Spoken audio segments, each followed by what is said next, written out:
If you didn't know, the company Redbox here in 2024 is completely dead. However, you wouldn't believe it based on what I see on the internet. There are new news articles and Reddit posts and even YouTube videos by yours truly that truly make it seem like Redbox is more alive than ever in some ways. And in this video, I want to go over some of the stories and articles and all the things I've been seeing on the internet over the past few weeks about this dying company. The bigger news article that occurred like a few days ago is that apparently Redboxes are storing all of our credit card info, which if you think about it kind of makes sense. You know, Jacob and I have been going to Redbox kiosks and buying movies and scanning our credit card or whatever, but the machines aren't able to go connect to the internet, so like clearly that information has to be stored somewhere on the machine. But I mean, this is just like one article. This is a crazy thing. I mean, that's already really interesting, right? But I feel like every time I hop on here, I'm finding some other crazy little thing that people are posting about Redbox. You may recognize this person. It looks familiar to me anyway. Look at that. I'm on a real news article. I made it, Mom. Regardless, it's not much of an article. It pretty much just goes over what we did in the video or whatever. I thought it was pretty funny to say, you know, I'm looking up Redbox news. I'm like, wait, that's me. Here's one from 404 Media. Never heard of this, but tinkerers are taking old Redbox kiosks home and reverse engineering them.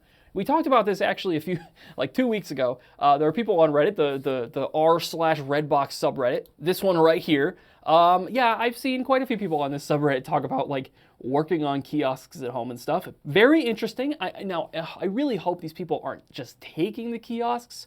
We'll get into this in a little bit. Here's a pretty funny article on How to Geek. The Redbox kiosk can run Doom. Because of course it can. This is related to what I was just talking about. If people are getting these machines at home, they're putting Doom on it. People are putting Doom on pregnancy tests. I mean, they'll do anything. This image is awesome. I don't know. Hey, this is the closest thing to games on a Redbox you're going to get in 2024. But anyway, going back to Reddit, this r/Redbox subreddit, I love this place. People are just constantly posting the craziest things, the most insane things they're doing to these machines. Let me just scroll for a bit until I find a good one. Got kicked out from Safeway, lol. This person's just saying they were trying to get, as you can see from the photo, my God, what is that? All right, I got a stack of them here. This is, I think 20, so how many is that? This guy's got like 300 movies. That's wild. So this dude's just sitting there at a Safeway, like just getting movies for like hours, I assume, and he's gone like 3 times. He says third haul. He's just coming in, getting a bunch of movies, not buying anything from the grocery store. Like, come on, dude, you can at least get like a gallon of milk or something. But you know, as funny as this picture is, it does kind of bring on an interesting point, right? I've seen many comments from you guys over the past 2 weeks of videos talking about like, you know, some of you are just laughing about the situation and how you're able to get movies or whatever. Others are misconstruing everything we're saying in the video and saying like, oh, you guys are stealing movies. Like, we're not stealing movies. We're specifically trying to go up and buy them. And it's the Redbox kiosk's fault for not, you know, working essentially. Also, we're buying them, by the way, not renting them. I think I have like one that we're renting and then we'll keep or whatever.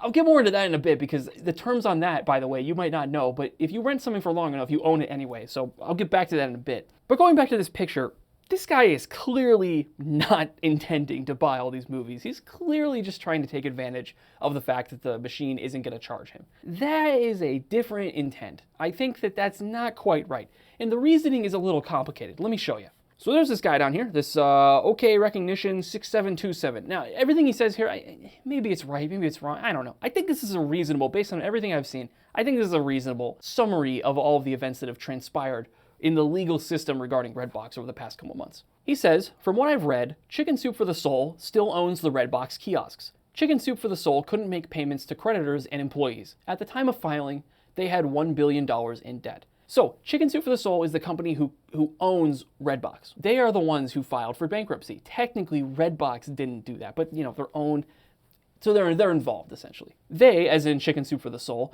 filed for Chapter 7 bankruptcy.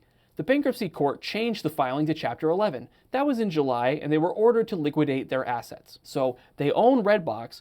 That means it's their job to now get as much value out of Redbox as a company as they can by like selling the DVDs or whatever. It could be anything, honestly. The reason they want to get the money is so that they can pay as much money as possible back to the people they owe money to. This person continues, a host of lawsuits by employees were filed, which has paused the liquidation of assets. That's where we are today. That whole situation, by the way, involving the employees and stuff, completely wild. Basically, they weren't getting paid.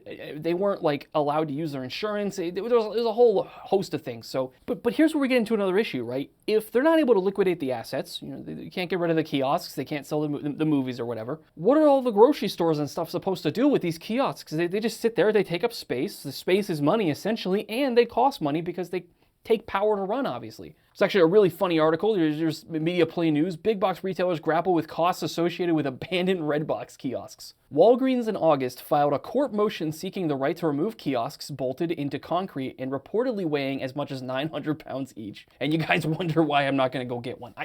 Guys, even if I was able to find one that I can actually take and the business owner wouldn't be mad or whatever, how am I supposed to go?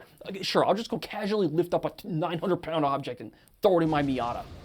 Walgreens claimed that the DVD and Blu-ray disc dispensers have become a logistical and environmental eyesore, costing the pharmacy/convenience store $184,000 a month in electricity, powering 5,400 kiosks. This leads directly to the next point here. Big retailers went to the bankruptcy court and asked if they, not Redbox, could dispose of the kiosks. The bankruptcy judge has granted some of their requests, so I bet that's a little more of a complicated situation. I don't really want to go too far into it, but essentially, some of these companies are getting rid of kiosks, some are not allowed, apparently.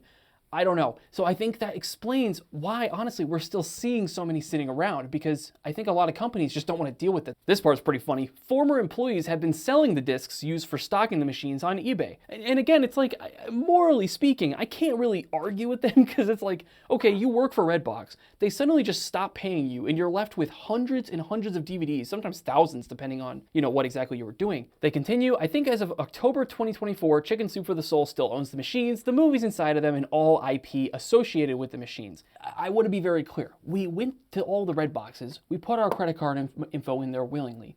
And if that credit card info is stored there, liquidators come back later, find the info, and then charge our cards for all the movies we bought. Whatever, we bought all the movies, we get charged what we agreed to pay in the first place. The only situation that's a little more complicated, hold on, is this copy of Pirates of the Caribbean for Blu-ray that we specifically rented and wanted to not return in order to see if it would do anything for the machines. But there's an important bit of the terms of service. There's a specific part that says, if you don't return a rented movie, it is considered yours. They'll just charge you a fee. It ends up being $40-ish plus whatever the cost of the rental was. So worst case scenario, we owe $200-300 for getting a bunch of movies or whatever. It probably wouldn't even be that bad. Anyway, getting back to this post by OK Recognition, earlier they told the bankruptcy court that they could not afford the cost of removing the kiosks. They as in Redbox. There were approximately 28,000 kiosks, and they said the cost to remove each one was $500. That's hilarious, by the way. The delay in liquidation opened a floodgate of crazy things happening to the kiosks. Some people are breaking into them with a crowbar. Some people have figured out that using an expired credit card and placing it on the card reader, they can empty the machines of all their movies. Some people got permission to remove the machines from local locations and take them home for personal use. So I just thought it was important to go over that, because I know when I say in these videos, oh, Redbox is bankrupt, but they're still around. It's interesting. I'm oversimplifying the situation. The court thing with Redbox is extremely complicated, as you can tell, and is an ongoing story that probably won't be resolved throughout the rest of the year. But anyway, let's keep scrolling through here on Reddit, because I swear, there's interesting things posted on here every other second. The Redbox double unit in Kent is still going. There's 2 Redboxes in Kent. Look at these machines. That one's got graffiti on it. That is a sorry state. Oh man. See, and then you have things like this, right? So far, I have saved 1,034 movies from Redbox kiosks. Oh, look at that. That's me. Who is this guy that has the OS backups? I want them. They posted a screenshot from our video. That's rad. Oh man, this will never not be sad. A Redbox getting hauled off 1 a.m. tonight. See, now look at this situation. This is 1 in the morning. It's just some dude's truck. Oh my gosh. Found a kiosk that had been broken into yesterday. Yeah, I guess someone just took a crowbar to it, got in there and took all the movies. It is actually interesting seeing the inside of it. We talked about that a few weeks ago, but I don't know. That part's cool. Oh my gosh, here's that original video of the guy playing Doom on his kiosk. That's awesome. Love to see it. But all right, I could scroll through that subreddit all day. It's incredibly fascinating. The last thing I want to talk about with you guys today, I want to go over some of the comments I saw, some positive, some negative, just over the past 2 weeks, because I don't know, it's been a lot of comments. I gotta respond to some of them, because you guys had some good stuff to say. The death of physical media feels like the beginning of the end of individual ownership. You know, I'm kind of with you there. It really sucks. I will say, even with physical media, you know, Blu-rays, for example, there are a lot of protections built into these physical discs that make it so you can't technically rip the data off of it and keep it for yourself or whatever, like you are pretty much freely able to do with any other form, like a DVD or something. Even physical media itself isn't as owned as it used to be, which is a shame. I can make a full video on that though. Let me know if you want that. It's a whole in-depth topic I would love to get into. Let me know. And then moving on to the more recent Redbox video we made. I love this comment here. Should have interviewed the guy returning the Redbox movie, shaking my head and asked his thoughts. Honestly, we barely even caught it. Like, we saw him behind us. We're just kind of walking away with our movies. We didn't really think about it until we realized, like, wait a minute. Like, we had to do a double take. Like, there's no way he's returning a movie, right? And it makes sense. You know, that guy's not alone. There has to be thousands of people like him still just engaging with our local Redbox like nothing's different at all. To end things here, I love this comment here. You're chilling with Jacob R. from, like, Games channel? Crazy, just finding your channel. Yes, we're just hanging out. Now, if you guys didn't know, Smokin related with the Jacob R channel. I actually I'm a video editor for that channel, and I work on the videos here too, so I host one video every weekend. Jacob will usually host a video every weekend when he gets the chance. Anyways, I hope you guys subscribe and continue to watch the Redbox journey. It's a lot of fun making these videos, but I will see you guys next time. Bye-bye.